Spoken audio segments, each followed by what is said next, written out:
what's up you guys, this is Rob from Gay Guy Plays, and today on the Daily Grind, freaking PoE has dropped, and we've got a whole bunch of new weapons and toys for us to play with. Now, I'm going to be completely honest with you, I tried to record this video just a little bit earlier, however, I really wanted to incorporate some focus into it, and at this point in time, I have no clue how to get into the quills, so if you have any idea, go ahead and leave that in the comments below. But I figured I would go ahead and do what I could possibly do, and as you can tell, all of the follower alerts have been going crazy for Twitch because Twitch drops is a thing that's coming up soon, but I figured I would go ahead and show you what is she doing? What is Gara doing? She's just so all kinds of fancy, but figured I would go ahead and show you the stats of what could happen, and then I would go ahead and level them a little bit later. But I figured I would drop this on you guys right now so you can take a look at what you've got to work with.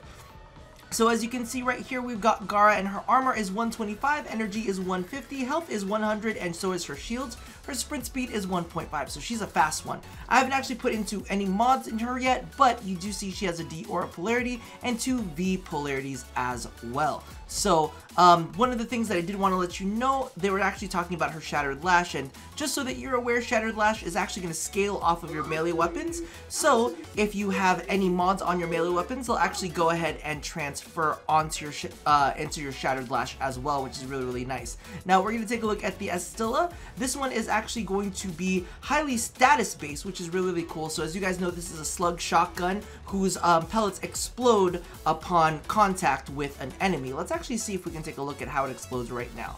I wonder if it does that off of terrain as well. So you can actually kind of see how it explodes right there. Let's go ahead and grab an enemy. Let's grab like two of these real fast, so that you can see exactly how it performs. I do have some mods on this right now, but as you can see, it does have some explosions upon contact with an enemy. Let's grab a couple more in there just so you can kind of see how it performs. These are lower level enemies, and believe you me, we will be trying this on much higher level enemies once we get this all formed up and ready to go. But I did want to give you a little bit of a display as to what it could do. So as you can see right there, that's actually pretty nice. This one is going to be a bit fun to play around with. As you can see, I've actually got some viral on there equipped as it stands. Now, let's go ahead and take a look at the Fusali, and this one does apparently have a secondary throw. They were saying that it didn't for a little bit, but the semi-auto is kind of cool on this as it throws a couple of the knives at the same time. So think like Genji. So think like single shot Genji versus multiple shot Genji. Let's go ahead and swap into that real quick. So this one is, if you hit the main button, it's just full auto, and it's got a lot of slash to it. No, don't hit me. And then when you hit the secondary throw, it actually throws multiple at the same time. So as you can see there, it's throwing 3 at the same time. So that's kind of like a cool look. You can see 3, and then just single, fully auto, and this one is the semi-auto. Looks like I need to reload, and there's a semi-auto right there. So you guys can kind of take a look at how that works. The next is the Volnus. There's really nothing too cool to show off of this one, mainly because of the fact that it's just a hammer. I'm going to show you the base stats right now. So as you can see, this one is based off of status chance, and as you can see, there's a lot of slashing in this one, which is very, very nice. It's followed pretty closely by puncture, but I think that you can kind of like push it into the realms of a heavy slash weapon. It's also got a decent critical chance. You could probably run blood rush on this, so you can kind of have that kind of crit and status combo, which is definitely nice. We'll play around with that a little bit longer, but I think that you guys can kind of get the grips of what that weapon acts like. Now let's take a look at the Argonac real quick. So as you can see, the stats right there, it's got a lot of critical chance to it in its primary mode, and it's got a little bit of status in its primary mode. In its secondary mode, however, it swaps completely, and the status is actually what comes into play, while the crit kind of falls back down to 9%, which is not all that fantastic. So in its primary, it's 27% critical chance, in its status, and it's 19% critical chance, or status chance. In its secondary, it is 9% critical chance, which definitely hurts, and its status chance goes up to 27. So definitely kind of, and it just makes sense though, because primary single shot semi-automatics tend to have a little bit more crit to them, because, you know, it's kind of like an accuracy shot, as opposed to when you go fully automatic, and fully automatics do take advantage a little bit better of status chance than it does with a semi-automatic weapon. So let's go ahead and take a look at how that performs. So this one is a click. You'll use your secondary fire to swap between the two different modes. let's go ahead and take a look at that right now. I do have this modded for crits, but as you can see right there, it outlines them.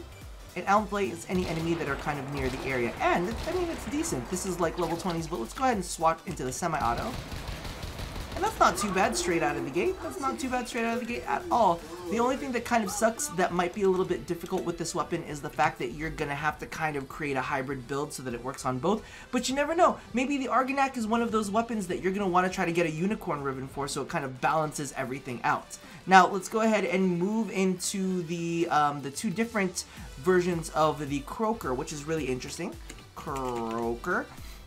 So as you can see right here on the single-handed Croaker is actually crit based with a little bit of status suit. Not a little bit, it's like 19% status, so it's still, you know, legitimate. It is a slash based weapon, so it's crit and slash. Now the Duel Croaker on the other end of the spectrum is another slash based weapon. However, this one is 33% status and 19% crit, which isn't actually terrible. 19 is something that you could probably body count, blood rush into. I always say body count and blood rush because they like make babies, but I find it kind of interesting because the Croaker is a little bit of the slower weapon, while the Duel Croaker is a little bit faster. But as you guys know, you can actually go ahead and use Berserker on the Croaker to kind of get it up there to the 75% as opposed to the 55% that you get from Fury. We also got a couple new stance mods, which we'll go ahead and cover in a different video. Regardless, I wanted to go ahead and kind of get all of that out there for you at the very, very beginning, because this is the stuff that we get to initially play with straight out of the bat. So just to let you know, the Volnus, the Fusali, and the Astilla, they are all available in the market if you want to go ahead and pick that up. And then the Argonac, and the Croakers, both variants, are actually available in your, what is it called? In your, the Grineer lab of your clan dojo. Let's go ahead and take one quick look real fast. I'm going to go ahead and jump into the market so that you guys can take a look at how much they all cost with plat, just in case you are curious. Alright, so jumping into the market real quick, I thought I would go ahead and give you an overview of prices just in case you're curious. So the Astilla is 240, but of course you can buy its blueprint so you can craft it yourself if you feel like. The Fusali is 190, the Volnus is 200, and then the Gara, let's go ahead and take a look at the Gara collection itself, is 825. So that's 825. Gara on her own is 225, just in case you're curious about that. We also have the Numa Collection. Now, I always suggest that you guys pick up the full-on collections, and this one's only 225, so that's not actually bad. And you get the Numa skin, you get the Vasta Sayandana, and the Maruta Tonfa skin. Usually, you can't buy some of these skins on their own. Let's take a look just to make sure that I'm not lying. Tonfa skin. See, as you can see right there, you can't take a look at the Tonfa skin on its own. I'm gonna type it in Maruta, just to do it. Maruta. So that's the only way that you're gonna be able to pick up the Tonfa skin is through the Numa collection. So make sure that you pick that one up if you're trying to get the whole thing. We also have the new armor bundles, which is really, really exciting for the operators. And we also have of course, the Vigoro helmet for Gara. And then we also have the Hylas Sayandana. What is this artisan pack that's going on right here? Reclamator pack? Oh, it's Orbiter Adornments! Oh my god, that's so cute! Oh, flesh. Temple flesh. No, thank you.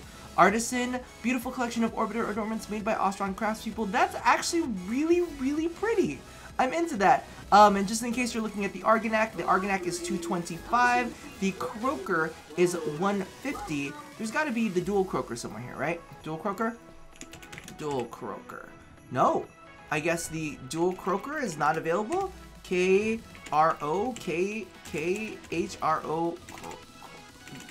Croaker? Yeah, the Duel Croaker is not available, so the only way that I think you could be able to get the Duel Croaker is through your clans. So I hope that was informative, kind of, somewhat, sort of, to you. I'm gonna go ahead and play around, and I just want to give you guys a heads up. I did just message DE Rebecca.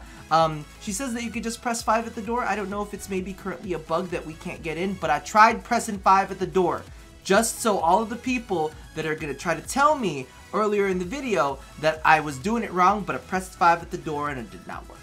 Just I'm letting you know. Alright, so that about does it for this version. I'm going to come back with full-on reviews for everything that you've seen here. I will make sure to go in depth into them and kind of play around. I'm going to get Gara leveled up right now, and I do have a charity stream coming up in a second. So, as always, love somebody, hurt nobody, and touch yo body. I'll see you guys in the plains. Bye-bye!